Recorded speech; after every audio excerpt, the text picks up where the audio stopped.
Nós voltamos com o Jogo do Poder, hoje recebendo o deputado estadual Pedro Fernandes, pré-candidato do partido ao governo do estado, contando com a participação do jornalista Humberto Nascimento, do SBT. Deputado, o senhor falou da importância de investimento em educação.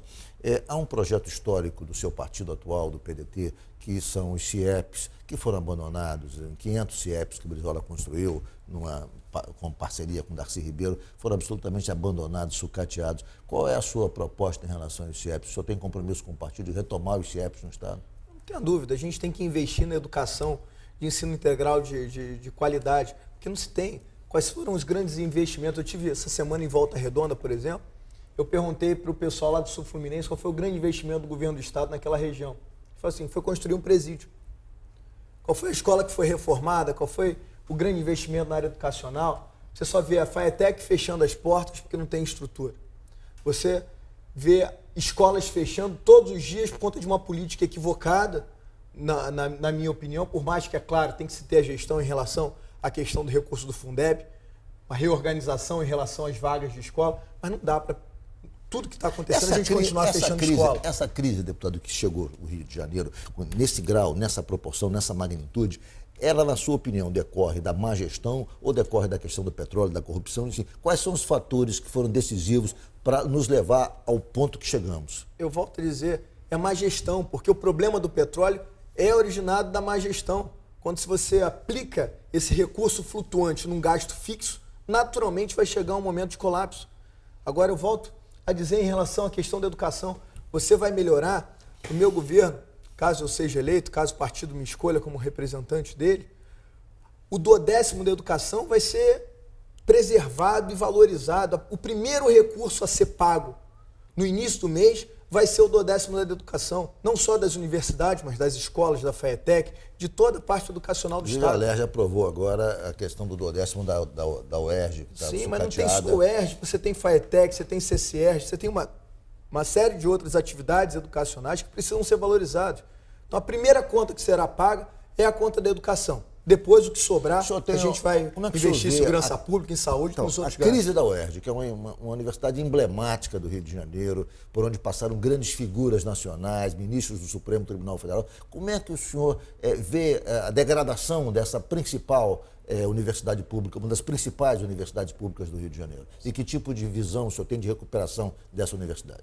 Infelizmente, eu não vou dizer degradar, porque a UERJ é muito maior do que qualquer crise que a gente possa enfrentar. Mas elas também têm um limite de resistência. Não dá para continuar o profissional ficando os 4 meses sem receber salário. Não dá para os bolsistas continuarem sem um repasse. Não dá para a gente não ter material de limpeza, de conservação. Você tem que proporcionar o mínimo de qualidade de ensino para não só motivar os profissionais, mas motivar os alunos. Você vê há 5, 6, 10 anos atrás, a disputa para entrar na UERJ era uma coisa absurda. Hoje o número de candidatos à vaga caiu significativamente porque a credibilidade da universidade está sendo colocada em xeque. E isso precisa ser revisto o mais rápido possível. E a gente consegue isso com facilidade, porque eles têm capacidade, competência de gerir, desde que tenham garantia do 12º do repasse de recursos para eles. Agora, o melhor gestor do mundo, ficando sem repasse de um ano e meio, não consegue, porque não consegue honrar com o fornecedor e não consegue pagar os profissionais em dia. Agora, em relação a essa questão da gestão que você tocou, a gente viu aí, tanto no governo anterior como no atual, uma política de dar muita isenção fiscal. A gente está na ordem de 7, 8 bilhões ao ano. Os críticos dessa política falam que seria mais barato você pegar e distribuir o dinheiro como se fosse uma Bolsa Família e tal, do que você botar numa suposta isenção fiscal para gerar emprego que não gera.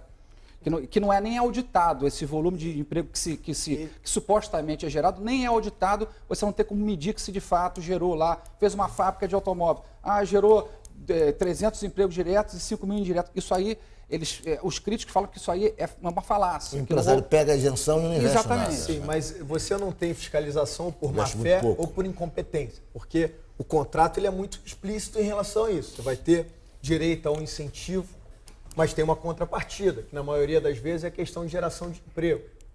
E hoje, a informação que a gente tem é que mais de 90% desses contratos não estão sendo executados, ou seja, não está se gerando a quantidade de empregos. Isenção até para termas. Sim, é um absurdo. Por isso que tem que ser e serão auditados 100% dos contratos. Não quero deixar claro que não sou contra o incentivo. A gente não pode ter esse discurso de que se pegasse esse dinheiro e aplicasse em outras coisas, muitas empresas não estariam no Rio de Janeiro ou muitas empresas se manteriam no Rio de Janeiro se não tivessem a isenção.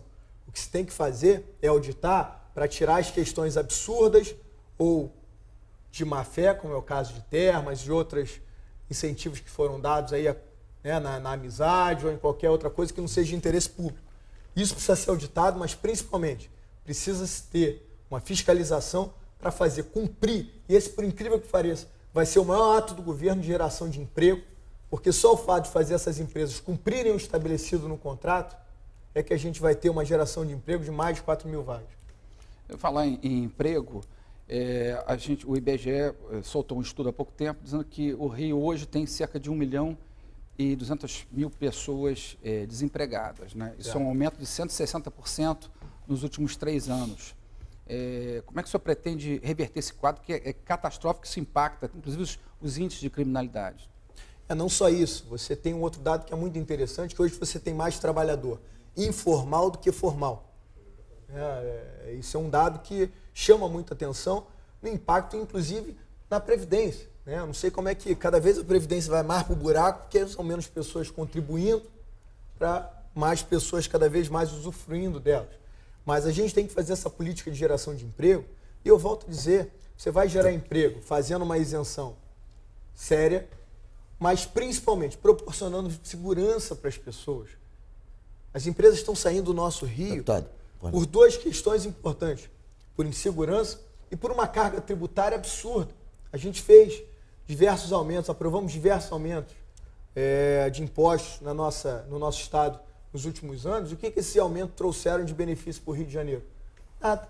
Trouxe desemprego, afetou o poder de compra do trabalhador e, principalmente, ajudou a mandar embora para outros estados empresas que geravam receita e emprego no nosso estado. Deputado, um dos setores mais importantes da indústria do Rio de Janeiro era a indústria naval, que foi sucateada. Sim. A indústria naval já teve milhares de empregados. Há pouco tempo esteve aqui nesse programa o prefeito de Angra dos Reis, que nos dizia, olha, aqui o estaleiro de Angra já teve 12 mil empregados, hoje tem 2 mil empregados. Quer dizer, é a sexta parte.